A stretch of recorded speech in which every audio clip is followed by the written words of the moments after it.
So what's good, TMG fam? It's your boy Ellen. I'm back with another reaction. How y'all feel? Welcome back to the channel, man. Salute. And we about to get twisted, bro. We about to get twisted all out of shape. They're gonna take us here. They're gonna bring us here, back up here, all over here, everywhere right now, bro. And this is cases with the most insane twists you've ever heard. And if you've ever paid attention to one of these reactions, bro, you know they don't disappoint at all. They don't disappoint. So I'm hyped. I'm ready. If you're new, you know what to do. Hit the subscribe button, join the fam, and prepare yourself. Here we go. Today we're counting down 4 true crime tales with more dramatic twists and turns than a soap opera. The difference, however, is that these chilling stories are painfully real. And just wait, because you won't believe the ghastly outcome waiting at the end of the video. But first, let's discuss the unbelievable case in 4th place, which involves a small town, a beauty queen, and a killer hiding in plain sight. Nona Dirksmeyer was born on December 26, 1985, as one of Paul and Carol Dirksmeyer's 6 children. She was raised in the small town of Russellville, Arkansas, with many describing her as very sweet, kind, and shy. In high school, Nona began dating a boy named Kevin Jones, who she had known since kindergarten, and the two immediately became inseparable. Around this time, she started competing in beauty pageants, using her platform to help prevent violence against kids. Nona even volunteered her free time as a member of the Big Sisters organization. The beauty queen started college at Arkansas Tech University in 2004, majoring in music, and got her own apartment. Now, who could she possibly piss off doing what she doing so far? You know what I mean? That's my first thought. Like, how can you piss somebody off doing that? Keep in mind that Nona, her mother, and Kevin were given keys to this apartment. Kevin enrolled at the University of Arkansas around 90 minutes away, but the couple kept up their relationship. On December 14, 2005, Kevin came home for Christmas break to visit Nona, and they discussed their plans for the following day. Nona had a couple of finals to wrap up at school, and then was expected to meet with her little sister. Kevin had plans to accompany his mother, Janice, to a school holiday dinner in the evening. The next morning, Kevin received a text message from Nona reading, "Good morning, Cuddle Muffin. I love you and hope you have a great day."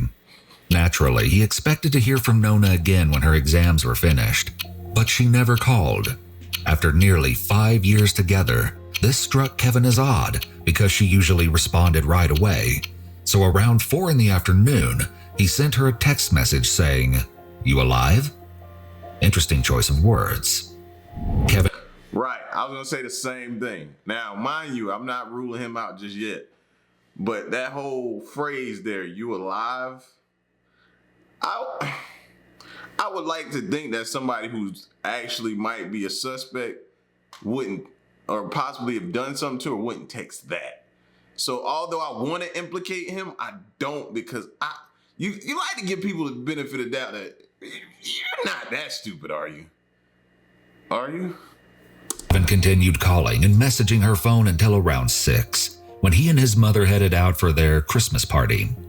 During the drive, he grew increasingly concerned and contacted a friend who was out delivering pizza in the area. Kevin asked his friends to go to Nona's apartment and see if her car was parked outside. The friend reported back that her car was there, and the upstairs lights were on, but strangely, Nona wasn't answering the door when he knocked. Alarmed by the findings at her apartment, Kevin and Janice went to check it out themselves. First, they tried to pry open the front door, but it wouldn't budge. And unfortunately, Kevin had forgotten his spare key at home. So they ran to the sliding glass door in the back, which Nona always reinforced with a burglar bar. But on this night, it was suspiciously missing. Kevin forced open the sliding door and ran inside, noticing blood on the Venetian blinds as he... All right, he did all of this in the first day? Tell me I missed that. Tell me I missed them saying, no, this was like a couple days later. Because if he did all of this in the first day, yes, you're back to being a suspect. Because think about it. You know what I mean? You got a girlfriend, long distance relationship, whatever, you come home to visit. she has exams. You call her, she don't get her. You call her again, you don't get her. You be like, all right, I'm waiting on her to call me back. I ain't finna keep blowing her up. She seen my calls. She seen my text. You gonna go to the extent of sending people over there, busting in and doing all that? That looks a little bit suspicious to me, but I'm hoping I missed the part that said this was a few days, not all in the same day, or it really looks suspicious. He moved towards the living room. There he saw Nona lying face down in a puddle of her own blood, wearing nothing but a small pair of white socks. Kevin rushed over and, without thinking, hugged her lifeless body. Authorities soon arrived at the apartment and found Nona with several stab wounds to her neck and shoulder. But that wasn't her cause of death. She had also been viciously beaten in the head, and there was no question about what the murderer had used for a weapon.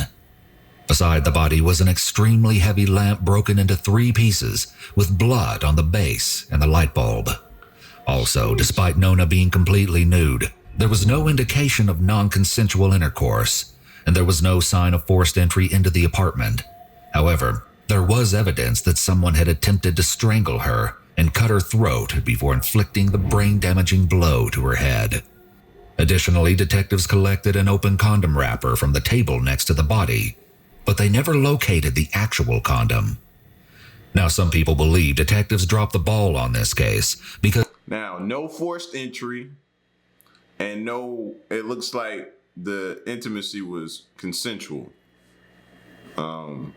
So, she had to be somebody she knew, right? Did he catch her cheating? Was she cheating? Or... I'm thrown for a loop right now, but still got the boyfriend as a suspect. Certain blood samples were overlooked, such as those on the Venetian blinds. Furthermore, the doors and blinds were never dusted for prints, and they failed to look for any evidence upstairs. But it quickly became apparent that the police already had a prime suspect in mind for the heinous crime. Any guesses? I'll give you a hint. It was Kevin. Investigators viewed the entire scene, including his emotional reaction and the use of his mother and friend, as an elaborate cover-up. Not to mention, they walked in and saw Kevin covered in Nona's blood, which, let's face it, doesn't look good. Now, these are all things I suspected, so we along the same line so far, but I keep thinking about the little twist part. So they brought him down to the station right away for hours of intensive questioning. They also checked Kevin's body for injuries, as Nona had defensive wounds indicating she had fought her attacker, but he had none. The distraught boyfriend never requested a lawyer and adamantly proclaimed his innocence the entire time, but the police still weren't buying it. However, investigators knew they needed to look at everyone in Nona's circle, so they started by examining her other lovers. Wait, what? Yes, you heard me right. Told you she might be cheating now. That was also a possibility. Unbeknownst to Kevin, his high school sweetheart had been casually seeing other men, a harsh side effect of many long-distance relationships. Police stated that they also looked at anyone in the area who might have had contact with the beautiful young woman. Still, when they were all ruled out, the focus was shifted back to Kevin, who they now thought had a clear motive for killing Nona. Desperate to clear his name, Kevin voluntarily went to the Russellville Police Department on the eve of Nona's funeral. He told investigators, "I'll do anything that you guys want me to do. I'll do a DNA test. I'll do anything." He also willingly agreed to take a notoriously unreliable polygraph test, as long as he could leave in time for Nona's visitation that night, which he had helped coordinate. This choice ultimately proved a huge mistake when the polygraph examiner announced he failed miserably. He actually said to him, "Kevin, there's no doubt in my mind that you killed her." 7 grueling hours later, Kevin was still at the station and had missed the visitation. Of course, many people, including Nona's parents, started speculating that he skipped the ceremony because he was guilty. But as you can see, that wasn't the case at all.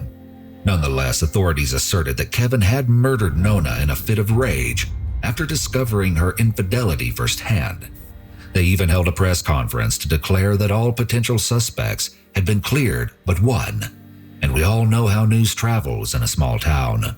Right. Further testing showed Kevin's fingerprint and blood on the light bulb next to the body, So on March 31st, 2006, he was arrested and charged with her murder. Kevin's legal team called into question the condom wrapper, which had been tested for fingerprints, but never checked for DNA. And wouldn't you know, there was some DNA left behind. Man, come on, bro. You grab a condom and you test for fingerprints but no DNA? This gotta be a seriously small town. One of them small towns where, you know what I mean, it might be, I can't really say. I'm trying to stay out of trouble. But you know what I mean. Like, are you serious right now? Why not check the condom for DNA? Come on, bro. And it wasn't Kevin's. Instead, it belonged to an unknown male. Now, this wasn't exactly a slam dunk for the defense, because the jury could view this evidence two ways. The first is that it came from a total stranger, and the second is that it fits in perfectly with the prosecution's theory that Kevin had caught Nona cheating. The prosecution and defense argued back and forth, but the entire case ultimately came down to that light bulb. While prosecutors claimed Kevin left the print after bludgeoning Nona to death, his defense maintained that he didn't even remember touching the bulb, insisting that it must have happened during the chaos of finding her body. Finally, it was time for the jury to deliberate, and while they were initially split on the decision, they returned the following day with a not guilty verdict. Then, shockingly, a local man named Gary Dunn was arrested for burglary in September 2007, and eyebrows were raised when the police recalled him being questioned during the initial investigation. He had provided an alibi and was released without incident, but detectives noticed something very alarming when they took a second glance. Scratches. The date on the receipt he gave them to account for his time didn't account for the time frame in which Nona was murdered. Furthermore, Dunn had been living in the same apartment complex as Nona at the time of her death. So, the condom wrapper was retested, and authorities said the testing indicated a partial profile of Dunn's DNA was found. With the incomplete alibi, it was enough for police to arrest Dunn and charge him with Nona's murder. In April 2010, his trial began, with Dunn's ex-wife testifying that he was allegedly violent and obsessed with Nona. Frustratingly, it ended in a mistrial, and he was set free. He was arrested again in 2011 for attempted kidnapping and indecent exposure, landing him 15 years in prison. Well, it seems like most people have a pretty good idea of who they believe committed this brutal crime. There's yet to be justice for Nona. All right, let's keep moving on to case number 3. Holy, yo! I ain't even get no closure in that one. Do y'all feel like y'all was let down? Left hanging? Like, so the boyfriend gets released, I'm assuming, after the not guilty. Does he regain, like, the trust of the community now? Because his name has been dragged through the mud. It don't even matter if you get a not guilty plea. The fact that you were charged and the possibility stains your reputation forever, man. You know what I mean? It does. That's crazy. That's crazy. And please be mindful that the details involved in this one are exceptionally tough to hear. However, an unbelievable twist restores hope that good can triumph over evil, regardless of the terrible circumstances. I guess. So on that note, let's dive in. Jennifer Hawk Petit was born in Morristown, New Jersey on September 26, 1958. After college, she met her soulmate, Dr. William A. Petit Jr., while working as a pediatric oncology nurse at the Children's Hospital of Pittsburgh. William was born September 24, 1956 in Connecticut, and over time became one of the top endocrinologists in the world. The power couple said their I do's on April 13, 1985, and together they furthered their medical professions. On October 15, 1989, the pair welcomed their first child, a daughter they named Haley Elizabeth. And then on November 17, 1995, another little girl was born, Michaela Rose. Around this special time, Jennifer began working as a nurse at a private boarding school, which is how the Petit family found themselves raising their 2 children in the idyllic and seemingly safe suburban community of Cheshire, Connecticut. In the summer of 2007, Haley was a bright and ambitious 17-year-old, preparing to head off to college in the fall. Her little sister Michaela was a happy 11-year-old, eagerly awaiting the start of middle school. Now, let's talk about the day that changed this family forever. July 22nd, 2007. It was a day like any other, and Michaela, who loved cooking, decided to make dinner for the family. So Jennifer drove her to the local Stop and Shop to buy ingredients around 7:30 that evening. Surveillance footage shows the pair calmly walking through the store, collecting items from their list, but it also reveals something far more ominous. Unbeknownst to the mother and daughter, a strange man had spotted them in the parking lot and was stalking them around the store. He then followed them out to their car and all the way home, where he hatched a sinister plan. Meanwhile, the Petit family ate dinner around 8:30 and watched a television show before Jennifer and her daughters went off to bed. William chose to stay up and study some medical journals, which resulted in him falling asleep on the couch in the living room. Around 3 a.m, the stalker returned with an accomplice and entered the home through the cellar door. The two intruders wore masks and were armed with a baseball bat and a rifle. As they moved around, they were caught off guard by William, who they had expected to be asleep upstairs. Without hesitation, they brutally beat him over the head with the baseball bat and dragged his bloody, unconscious body down to the basement, where he was tied up and left for dead. Then they entered the master bedroom where Jennifer and Michaela were sleeping and abruptly woke them up before forcibly moving Michaela to her own room. See, this is why I always suggest, and I know y'all keep hearing me say it, bro, get you a pet. You know what I mean? If possible, if you have the accommodations for it, don't just go out and get a pet.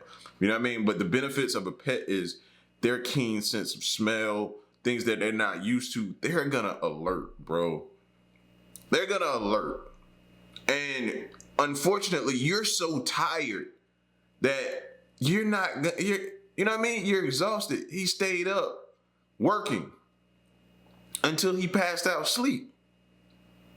So you're not gonna be on guard and on alert for something like that. Get you a pet, man, or something like that that can alert you. Alarm system if you don't want to go the pet route. You know what I mean? Get you an alarm system. Do something. Have you a secondary device, man, other than yourself to keep you and your family safe. Were sleeping and abruptly woke them up before forcibly moving Michaela to her own room. Next, they subdued Haley in her room and tied all three to their separate beds by their wrists and ankles with pillowcases covering their heads. The monstrous men then went about ransacking the home, looking for anything valuable to steal, but they were very disappointed not to find a safe.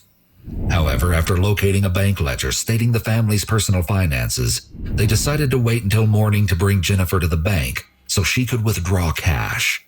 So they basically profiled her as thinking she had money, assuming she could possibly have a safe, and moved on that way. So if you don't think people are just sitting around watching you, oh, this person got a nice car, they got money at home, you know what I mean? They ain't thinking about that all your money can be tied up somewhere in investments. No. So be careful of, I'm not saying don't live your best life, but also be careful of what you may attract with it. In the meantime, they went to a local gas station and filled 2 gas tanks. We'll get back to that later. The masked men returned to the Petit home and checked on their captives, allowing Michaela a sip of water and untying Haley so that she could use the restroom. As the sun rose on Cheshire, the burglars knew William would be expected at work soon, so they forced Jennifer to call in sick for him. She did as they asked, and in a grueling moment of contact with the outside world, his co-worker wished her husband a speedy recovery and ended the call without concern. Around 9 a.m, one of the intruders drove Jennifer to the bank while the other kept watch over the home. She was given strict instructions to stay quiet and not mention anything, or the girls would be murdered. Believing them to be motivated by money, Jennifer thought that if she did what they asked, then they would soon be gone, and her family would survive the ordeal. Now, to go through all of this, maybe they've been watching her for a long time. To wait till the next day, you got to be sure of yourself. Then this had to be thought out as well. So I might recant what I was saying earlier. This might have been thought out. They might have been following her for a while. You mean to tell me somebody is going to tell you to call in for your husband? Tell you to call in for him. Then follow you to the bank, leave a person there. That sounds like a plan that's been drawn out to me. Still, she fearlessly scribbled a quick note on the deposit slip expressing her dire situation to the bank teller. She wrote that she needed to withdraw $15,000 in cash because her family was being held hostage, and she urged them not to contact the police, or else they would all be killed. Of course, when someone is trying to take out a large sum of money without proper documentation, the bank manager has to get involved. Despite Jennifer's warning, she called 911 and said, "We have a lady who is in our bank right now who says that her husband and children are being held at their house." Then the bank official watched in horror as Jennifer left the bank in a car with a hooded man. Rather than head straight to the Petit home, police rushed to the bank, missing Jennifer and her captor by just 2 agonizing minutes. They made this choice based on a fleeting belief that Jennifer may have been complicit in some sort of bank scheme. Eventually, it was determined that the family was in serious trouble, so a SWAT team was called, and authorities arrived at the home a few minutes after Jennifer. Unfortunately, they couldn't act fast enough, as the intruders had already doused the home in gasoline, and before long, the entire house was up in flames. Both men ran from the front door and jumped into the Petit's SUV, but their escape attempt failed when they crashed into a police car and a roadblock. Fire trucks had to wait until the men were apprehended before they could reach the home, but by that point, all that was left were charred remains. Wow. Now, are you ready for this twist? Miraculously, William Petit had untied himself with just seconds to spare and crawled from the basement. He'd been beaten. No. You are not finna tell me he devised a scheme, which is why mysteriously he was laying on the couch and was drunk. You are not finna tell me that. You are not finna tell me he did that to his family. Don't tell me that, bro. Beyond the point of recognition and could barely speak when approached by his neighbor. He was swiftly taken away by ambulance, not knowing what happened to his wife and children. When he later woke up in the hospital, William was given the crushing news that Jennifer, Haley, and Michaela had all lost their lives that day. The 2 masked men, Okay, I was about to say, bro. Whew. Joshua Komasiewski and Stephen Hayes, admitted to assaulting and strangling Jennifer to death. Furthermore, an autopsy revealed that both daughters died from smoke inhalation, but not before Michaela had endured a violent attack. Authorities speculate that Joshua had developed an obsession with the young girl after spotting her at the grocery store. This horrific crime devastated the town and had many people questioning the actions taken by police. For starters, there was a 33-minute gap between when Jennifer left the bank and when the house erupted in flames. Additionally, the police chief had directed all units to stay away from the home until he arrived on the scene, and there was a delay with the SWAT team because they forgot their bulletproof vests.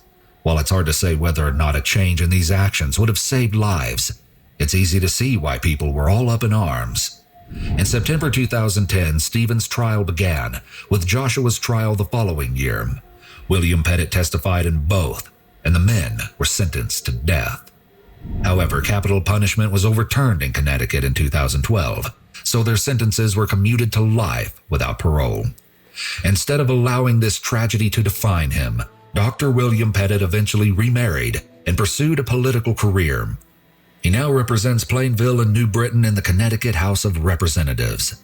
Finally, from the ashes of the Petit family home came a stunning memorial garden filled with Michaela's favorite flowers, 4 o'clocks.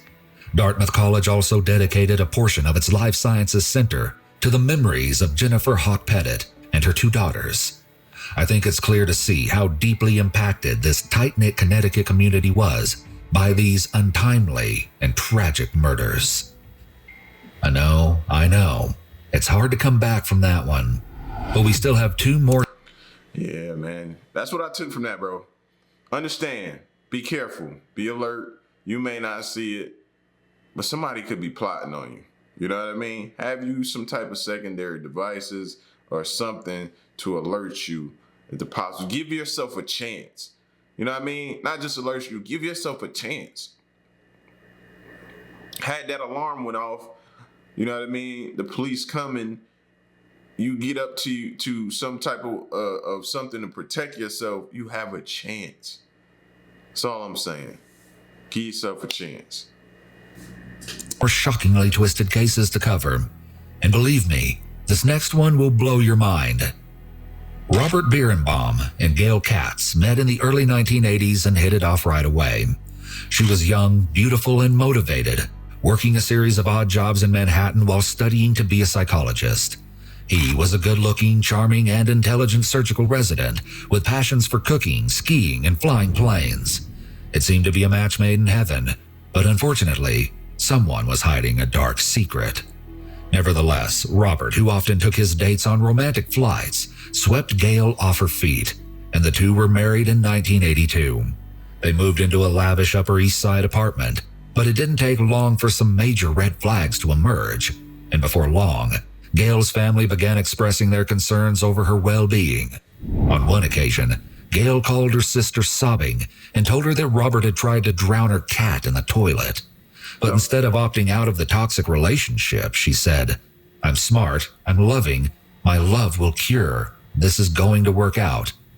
Then in 1980, Please stop trying to force stuff. I was about to say ladies, but anybody. Stop trying to force a relationship to, you know what I mean? When somebody's clearly giving you psychotic vibes.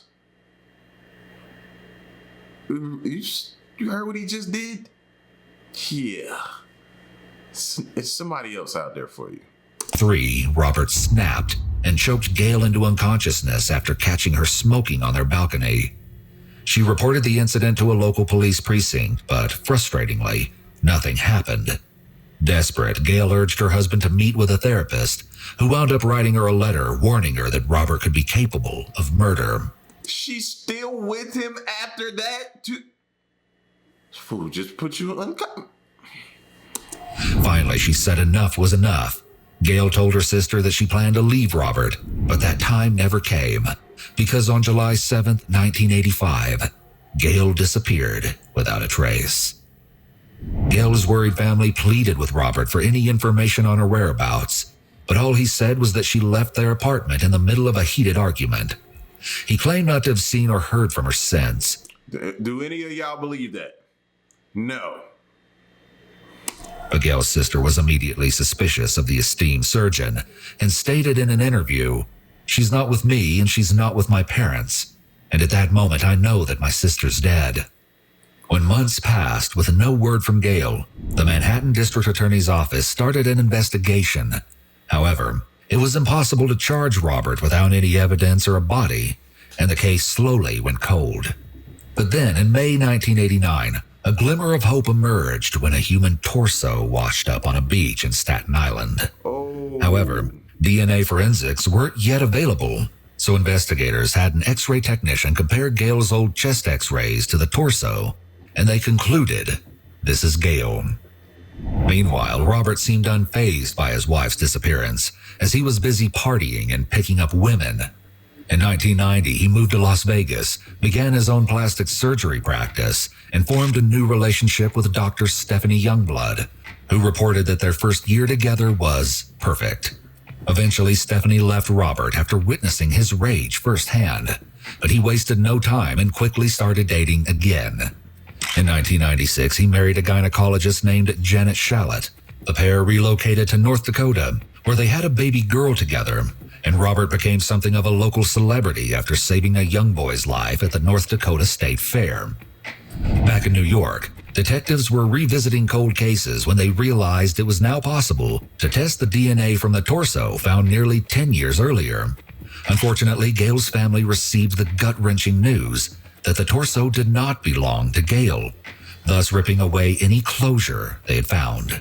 The determined investigators began re-interviewing anyone close to Robert, and one person's statement stood out from the rest.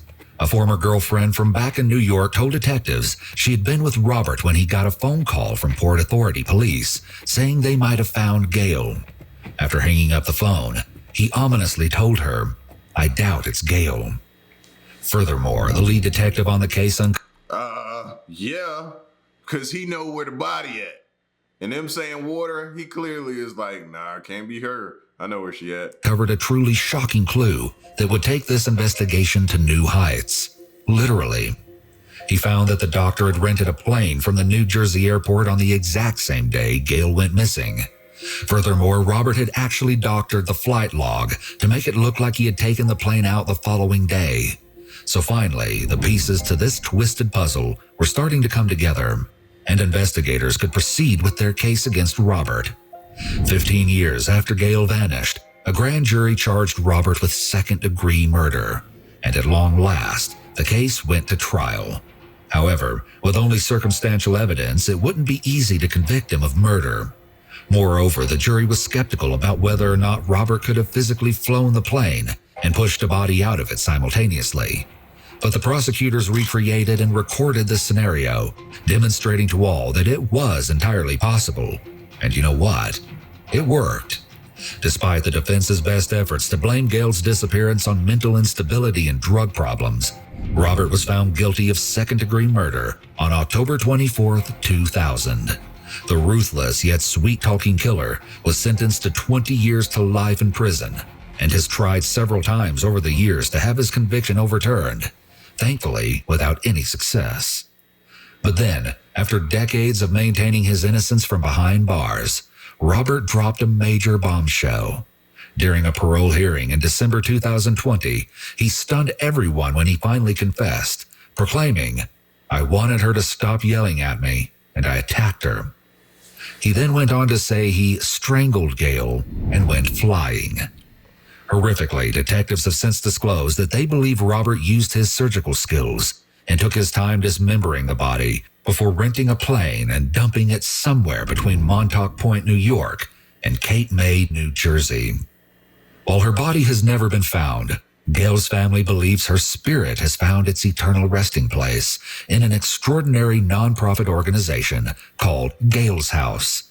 So wouldn't there be some sort of DNA on the plane? Can they track down the possible plane? Because I'm pretty sure there, I guess if he wrapped it up though, like they showed in the picture, I don't know. No. Yeah, I want them to check the plane. Look at some DNA or something like that, bro. Look at the plane's log. Do any of those planes? I don't know. I'm just asking. Do they have GPS or anything? Like something gotta. Beyond honoring her memory, it was initiated to raise awareness surrounding domestic violence and to provide support for women in need. All right, we made it to the top of our list. And believe me, this last case will take you on a twisted journey you won't soon forget. Ready or not, here we go. We're traveling back in time to October 17th, 2006 in New Orleans, Louisiana. I was just on Bourbon Street like a month ago. A guest at the Omni Royal Hotel looks out his window after hearing a loud thud and is horrified to see a man's body lying on the parking garage roof below. Police rushed to the rooftop and found the fatally mangled body of 28-year-old Zachary Bowen, an Iraq War veteran who had apparently jumped 5 stories to his death. As they surveyed the scene, detectives located army dog tags, house keys, and a folded-up note in Zack's pocket, reading, "This is not accidental. I had to take my own life to pay for the one I took. If you send a patrol to 826 North Rampart, you will find the dismembered corpse of my girlfriend Addie in the oven, on the stove, and in the fridge, along with full documentation on the both of us and a full signed confession from myself." Wait, say what? Beyond the very unexpected admission, it was clear that Zack had been living with some demons based on the 28 cigarette burns found on his body. He wrote that they were meant to symbolize his shortcomings in school, jobs, military, marriage, parenthood, morals, and love for every year of his life. However, according to his friends, Zack appeared in fine spirits the day before his lethal leap. So what happened? Well, hotel security footage captured him drinking for hours at the Omni rooftop bar before eerily pacing back and forth by the railing. It appeared as though he was contemplating his fatal choice. But then, at around 8:30 in the evening, cameras rolled as he suddenly threw himself over the edge, leaving behind a mess of unanswered questions. Of course, authorities immediately went to the address in Zack's note, and much to their horror, discovered that every gruesome detail was true. In various areas of the French Quarter flat, they found the partially cooked remains of a young woman. While she could I'm so glad I didn't know this before I went down there, bro. This would have messed me up. I wouldn't have been able to enjoy myself or think about anything but this. be immediately identified, it was suspected to be Zack's missing girlfriend, 30-year-old Addie Hall. Now, let's talk about these two for a second. Adrienne Matthias Addie Hall was a free-spirited and passionate dance teacher, poet, and seamstress from Durham, North Carolina, who worked in a local pub as a bartender. Zack, a carefree Los Angeles native, moved to New Orleans and enlisted in the Army in 2000. He served in Kosovo and Iraq as a military policeman, earning several awards for his heroic bravery. However, his experience in the Army left him severely depressed and led to alleged increased use of drugs and alcohol.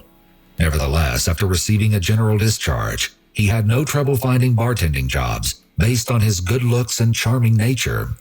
Zack and Addie met in 2005 at a bar, and it's believed by some sources that they quickly bonded over a mutual desire to have a good time, which allegedly included using copious amounts of different drugs and alcohol.